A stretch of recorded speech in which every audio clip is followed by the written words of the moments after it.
Mayor గెలిస్తే Karimnagar parliament నియోజకవర్గంలోని ప్రజాప్రతినిధులు అందరినీ తీసుకొని స్వామివారి దర్శనానికి నడుచుకుంటూ వస్తామని చెప్పి అక్కడ మొక్కుకోవడం జరిగింది. దానిలో భాగంగానే ఈరోజు ఆ మొక్కు తీసుకోవడానికి కరీంనగర్ నుంచి ఈ అంజన్న ఆశీర్వాద యాత్రను ప్రారంభించడం జరిగింది. పోయిన కూడా ఇష్టం కింద రావడం, సరే టెంపుల్కు మళ్ళీ ఉగాది తెల్లవారి మళ్ళీ దర్శనానికి వస్తాం. నేను మన కోసం నిబంధనలను ఉల్లంఘించి తీసి పెట్టడాన్ని నేను కూడా ఒప్పుకోను. ఎందుకంటే నిబంధనల ప్రకారం రావాలి. దేవుడి కంటే గొప్పలు ఎవరు లేరు.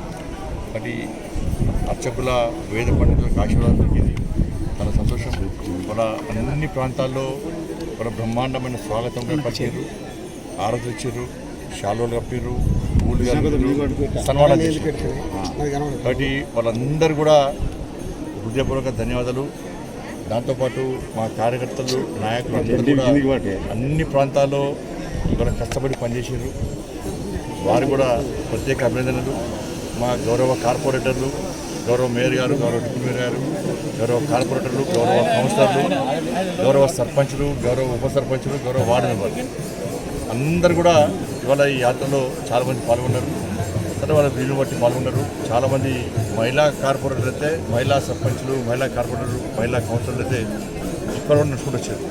వాళ్ళ మండుట ఎండ అయినా కూడా ఎండను లెక్క చేయకుండా ఈ యాత్రను విజయవంతం చేస్తాం.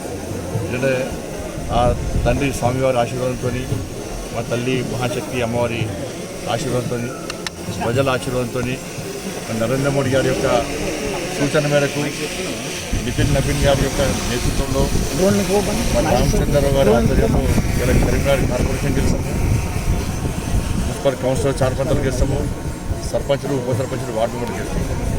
కాబట్టి ఆ మొక్కు తీసుకోవడానికి రావడం జరిగింది. అప్పుడు అంజన్న ఆశీర్వాదం అందరి మీద, ఎవరైతే ఇలా కష్టపడి పనిచేసారో, యాత్రలో పాల్గొన్నారో వాళ్ళందరి మీద ఉండాలని చెప్పి మీరందరూ కూడా, మీడియా కూడా ప్రత్యేకంగా ధన్యవాదాలు.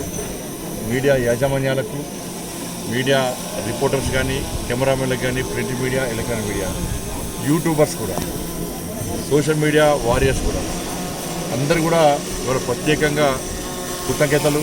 మీ అందరి మీద ఆ అంజన్న స్వామి ఆశీర్వాదం ఉండాలి. మీరు, మీ కుటుంబాలందరూ కూడా నిండు నూరేళ్ళు ఆయుర్వేదాలు ఉండాలి.